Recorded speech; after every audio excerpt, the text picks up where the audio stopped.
Study IQ IAS, अब तैयारी हुई अफोर्डेबल।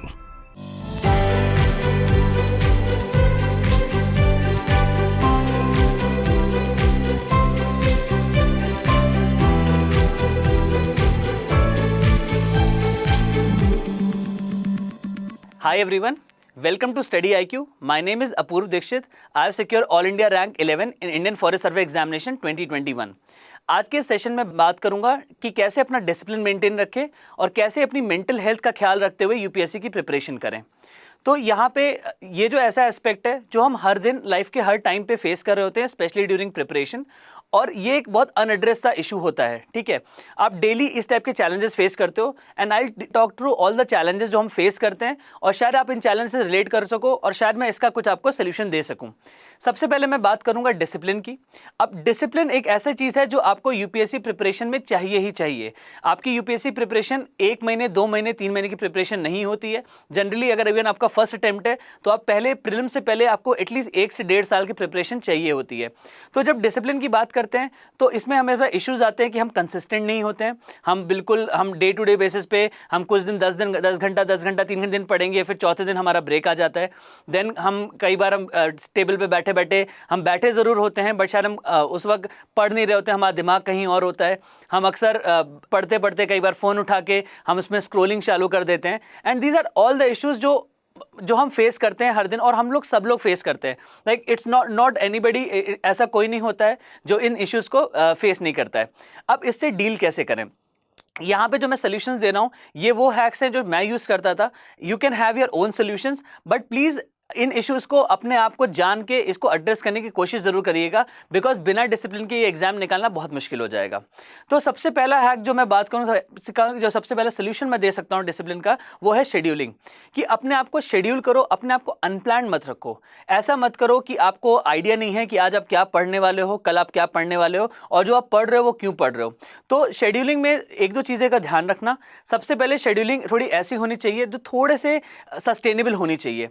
आपका शेड्यूल इतना हार्ड नहीं होना चाहिए कि आपसे फॉलो ही नहीं हो पाए और आप 2 या 3 दिन उसको कोशिश करो फॉलो करने की, और जब फेल कर जाते हो उसको फॉलो करने में तो वो इनडिसिप्लिन वापस से क्रीप इन कर जाता है, which is like a habit जो एक बार आपके अंदर आ जाती है फिर उसको निकालना बहुत मुश्किल होता है। तो जो भी अपना शेड्यूल रखो उसको बहुत सस्टेनेबल रखो। सेकेंड पार्ट, वो जो शेड्यूल है वो अपना थोड़ा ऑप्टिमिस्टिक रखो। Your schedule should not be so easy कि आप किसी भी आप हर दिन जो पूरा शेड्यूल है, वो पूरा जो आपके टारगेट्स हैं वो बहुत जल्दी ख़त्म कर ले रहे हो, और आपका शेड्यूल इतना हार्ड भी नहीं होना चाहिए कि आपको उस शेड्यूल को पूरा मीट करने में बहुत डिफिकल्टी हो। तो अपने टारगेट्स थोड़े ऑप्टिमिस्टिक रखो और अपना जो शेड्यूलिंग है वो थोड़ी सी ऑप्टिमिस्टिक रखो। ठीक है। देन ये एग्जाम बहुत ज़्यादा मोमेंटम का एग्जाम है। इसमें अगर आपकी पढ़ाई एक बार अच्छी होनी चालू हो जाती है then your studies keep on going good. ठीक है, आप अगर एक बार पढ़ने अच्छे से बैठ जाते हो तो वो लगातार वैसे ही चलता रहता है। वहीं एक बार ब्रेक आ जाता है तो उसके बाद वापस से आवर्स देना बहुत डिफिकल्ट हो जाता है। तो उसके लिए जो आपको मोमेंटम होता है, तो एक बार जो मोमेंटम आ जाए तो उसको कोशिश करो कि उसको मेंटेन रखो, और वो मोमेंटम ब्रेक नहीं होना चाहिए। ठीक है, अब वो मोमेंटम बनाए कैसे? जो बनाना स्टार्ट करना होता है वो बहुत छोटे से स्टार्ट करना होता है। कि ऐसा नहीं होता कि अगर आप 10 दिन से कुछ नहीं पढ़ रहे हो और आप नेक्स्ट डे पढ़ोगे, आप एकदम से 12 आवर्स देने लग जाओगे। तो जो भी होता है आपको मोमेंटम छोटे से स्टार्ट करिए। Create small targets. अगर आप लेट्स से अगर आप एम कर रहे हो 8 आवर्स की स्टडी, तो start with 4.5 hours, than half an hour करके एक हफ्ते में आप उसको 8 आवर्स पे लेके आओ। तो अपना जो स्टार्ट है उसको स्मॉल करो।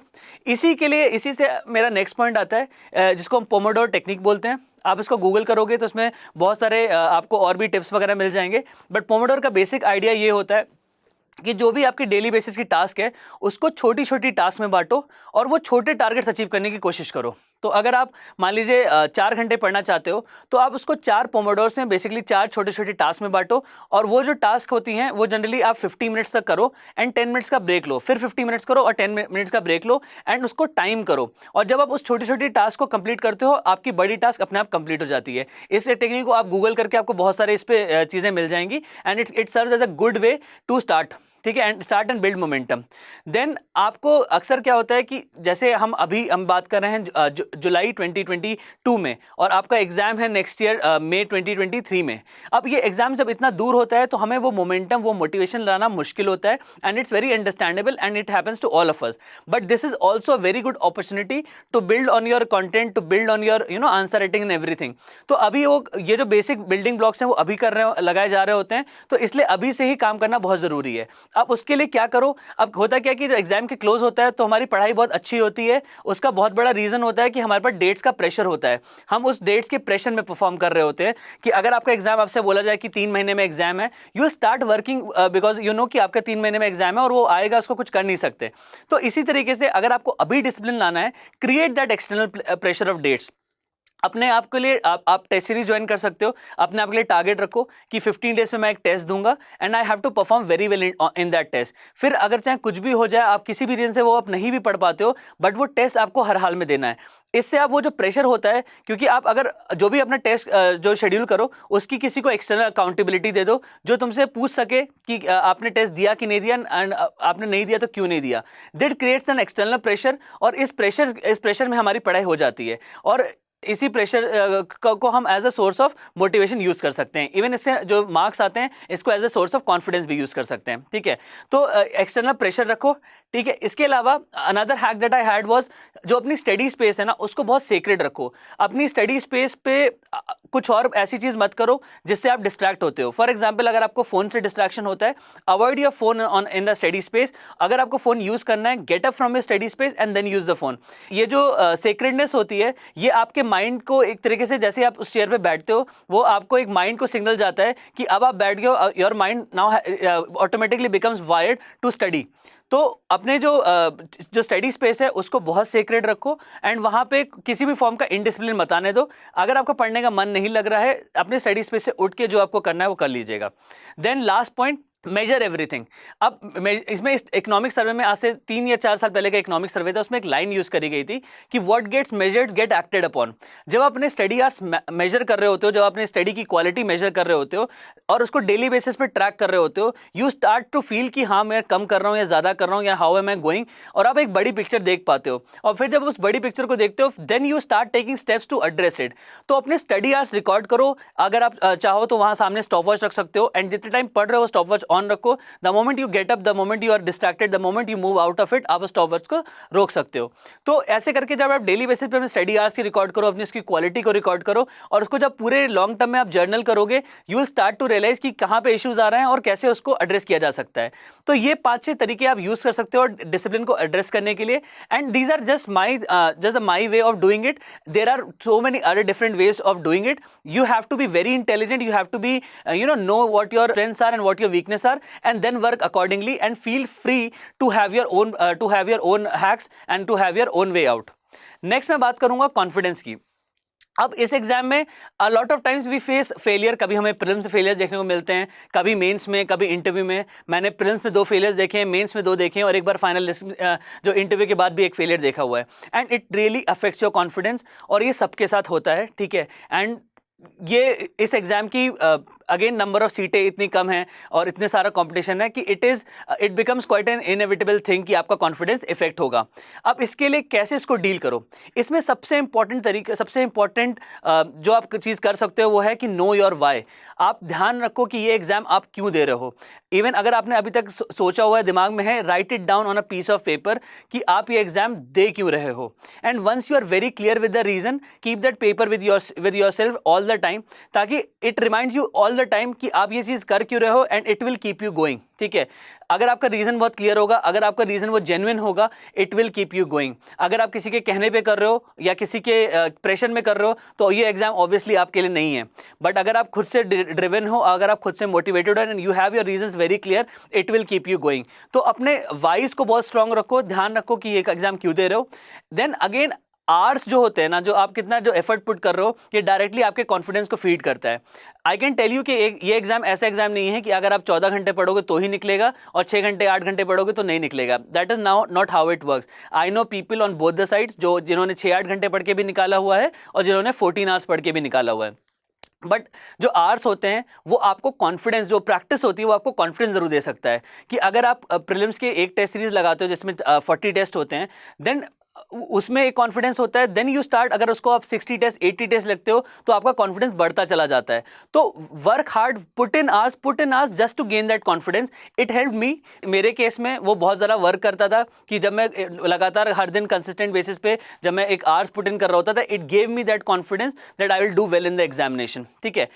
Next point is address your insecurities. आपको जिस भी चीज़ का डर हो, जिस भी चीज़ से आपको लगता है कि दिस इज द रीज़न जिसको मुझे फियर है, उसको एड्रेस करो। बहुत बार अगर हम पढ़ रहे होते हैं और हमको ये डर होता है कि हमारी जॉब लगेगी नहीं लगेगी, हमें आगे हमारी अभी पैसे नहीं आ रहे हैं, कि पैसे की कमी हो रही है, एड्रेस इट। अगर आपको डर है कि आपकी जॉब लगेगी नहीं लगेगी, work on that job. UPSC को फिलहाल के लिए साइड में रख दो and work to get that job.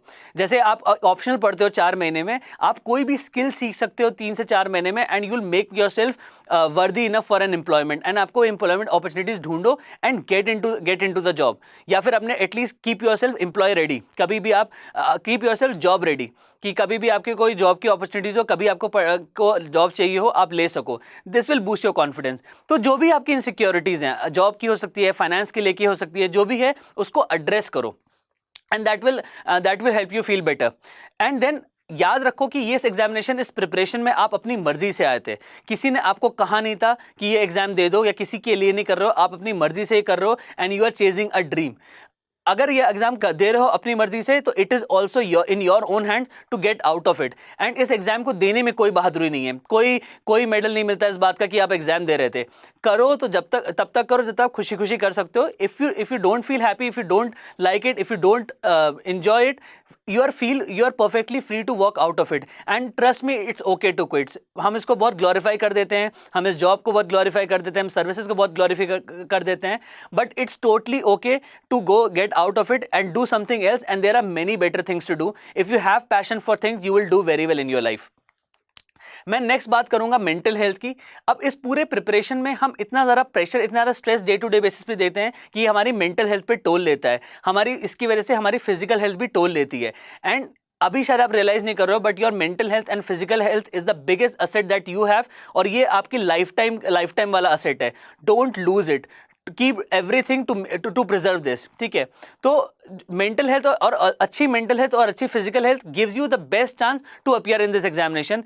Any compromise in this will affect your examination also. तो अपनी मेंटल हेल्थ को इफेक्ट ना होने दो। उसके लिए क्या क्या कर सकते हो, I try to less than a few point. सबसे पहले, अगर आपको बहुत ज़्यादा इशू फेस हो रहा है, if you are feeling that pressure of stress, और ये आपकी जो स्ट्रेस के फिजिकल रिप्रिकॉशंस देख सकते हो, या आपको फील हो रहा है आप यू आर बहुत ज़्यादा प्रेशर में हो, आई सजेस्ट कि feel free to seek professional help. अगर आपको ऐसा कोई भी इशू हो रहा है, please refer to a doctor, refer a psychiatrist, and he और शी विल हेल्प यू। ये आप लोग इतने पढ़े लिखे हो, you should not have this stigma कि मेंटल हेल्थ का कोई स्टिग्मा नहीं होना चाहिए, and you should be very thankful. और नेक्स्ट मैं बात करूंगा मेंटल हेल्थ की। तो मेंटल हेल्थ एक ऐसी चीज़ है जो इस प्रिपरेशन में जो प्रेशर होता है, जो स्ट्रेस होती है, वो हम लगातार उस प्रेशर और स्ट्रेस को हम हर वक्त हर टाइम पे फेस कर रहे होते हैं। अब उस प्रेशर से होता क्या है कि आपकी बॉडी पे, आपके माइंड पे हर जगह वो इफेक्ट करता है। वो आपको फिजिकली मेंटली दोनों आपको इफेक्ट करता है। आप शायद अभी रियलाइज नहीं कर रहे होगे, बट फिजिकल हेल्थ और आपकी मेंटल हेल्थ आपका सबसे बड़ा असेट है, and this is something that you will carry for a life time. तो अपनी फिजिकल और मेंटल हेल्थ का ख्याल रखो, and even this good physical and mental health will give you the best chance of clearing this examination. It's not just about reading everything, it's also giving your self a best chance, और उसके लिए अपनी physical और mental health दोनों का ख्याल रखना बहुत जरूरी है। अब मेंटल हेल्थ के से डील कैसे किया जाए, कैसे इसको ट्राई किया जाए कि हम मेंटली हेल्दी रहे। इसके लिए if you are facing clinical depression, if you are facing physical repercussion of stress, और अगर आपको बहुत ज़्यादा फील हो रहा है, feel free to seek professional help. आपको कोई स्टिग्मा नहीं होना चाहिए इस चीज़ का। You are already well educated, आप ऑलरेडी सिविल सर्विस की तैयारी कर रहे हो, कोई भी स्टिग्मा मत रखना, and just feel free to reach out. जो प्रोफेशनली जो आपको हेल्प कर सकता है, वो आपको कोई भी आपको वहाँ पे आपको हेल्प नहीं कर पाएगा। सेकंड, ब्रेक्स बहुत ज़रूरी होते हैं। अपने आप को ब्रेक्स को बहुत शेड्यूल करो, ब्रेक्स को बहुत अच्छे से लो। अब ब्रेक्स हर तरीके, हर लेवल पे होते हैं। आपके कुछ घंटे पढ़ के भी ब्रेक्स हो सकता है, आपका वीकली ब्रेक हो सकता है, आपका इवन होता है 2 या 3 महीने में एक आध आप ब्रेक्स ले सकते हो। बट मेरा बस ये एक एडवाइस रहेगी, जो ब्रेक्स लेना वो प्लान्ड ब्रेक्स लेना, और वो उसको आप बाहर जाने और उसको मोबाइल या इंटरनेट पे मत वेस्ट करना, ठीक है। तो ये ब्रेक्स की हो गया। देन यूपीएससी एक ऐसा एग्जामिनेशन है जिसमें बहुत डिलेड ग्रेटिफिकेशन होता है। आप 1-1.5 साल पढ़ते हो, उसके बाद आपको रिजल्ट मिलता है, और हमारा बॉडी, हमारे माइंड, हम हमेशा से ऐसे ट्रेंड हैं कि we always need instant gratification. तो use that instant gratification to your advantage. For example, if you are having a good day, if you are studied very well today, और you have done very well in test, give yourself some kind of reward. आप कुछ अच्छे food से या किसी अच्छे, अगर आपको मूवीज या किसी टीवी सीरीज का शौक है, कोई बुक का शौक है, एक बार आपने वो टारगेट अचीव कर लिए, अपने आप को वो रिवॉर्ड दो, that will keep you going. वो हर डे टू डे बेसिस पे वो जो रिवॉर्डिंग मैकेनिज्म होता है, it keeps you going, it keeps you motivated and it keeps you hungry for more. तो वो इंस्टेंट ग्रेटिफिकेशन बहुत ज़रूरी है, डिलेड ग्रेटिफिकेशन के लिए हमारा माइंड बना नहीं है। देन ऑलवेज रिमेंबर, जो आपके दोस्त होते हैं, आपकी फैमिली होती है, उनको अपने क्लोज रखिएगा। If you are a introverted person, if you don't like interacting, at least try to journal things, try to read books and go do something outside of UPSC, develop a hobby or do something. आपकी जो ये जो expression होता है लोगों से बात करने से, फैमिली से बात करने से, it gives you clarity, it always shows you कि you are not alone in this preparation and it always keeps you going. आपको वो ब्रेक भी देता है, आपको वो इस प्रिपरेशन की जो हमड्रम से बाहर निकालता है, and it's all very important. If you feel कि आपको दोस्त नहीं है, आपको बाहर बात करने में झिझक होती है, then journal everything, write everything down. जो आपका एक्सप्रेशन होता है, and once you start writing those thoughts, आपका जो माइंड में क्लैरिटी आती है एंड यू फील लाइटर। तो जर्नल करो, लोगों से बात करो, फैमिली से बात करो, and keep your friends and family close. They are also one of the biggest assets that you have right now. And also remember, in this preparation you are not alone, there are people just like you who are going through the same issues. तो कभी अपने आप को अकेला मत महसूस करना, everybody is going through the same issues, और सब लोग इसको अलग अलग तरीके से डील करते हैं। तो it's not you who is the problem, it's just the nature of examination, it's the nature of this preparation जो यहाँ पे issue create कर रही है। तो और इसमें मैं लास्ट में एक बात कहना चाहूँगा, no exam can ever be a judgement of your capability. आप जो हो, आपकी जो कैपेबिलिटी है, ये बस एक एग्जामिनेशन है जिसमें एक लिमिटेड नंबर ऑफ सीट्स हैं और हर एक का क्लियर नहीं हो सकता। That's a very unfortunate fact. तो इस एग्जामिनेशन को अपनी एबिलिटीज़ का जजमेंट मत लेना, इसको तब तक प्रिपेयर करना जब तक आप खुशी खुशी प्रिपेयर कर सको। The moment you feel you don't like it, the moment you feel कि ये आपको, आपके कॉन्फिडेंस को, आपकी पर्सनैलिटी को नीचे लेके जा रहा है, it's totally okay to quit. So that is it from my side. Thank you so much for joining in. Study IQ IAS, अब तैयारी हुई अफोर्डेबल।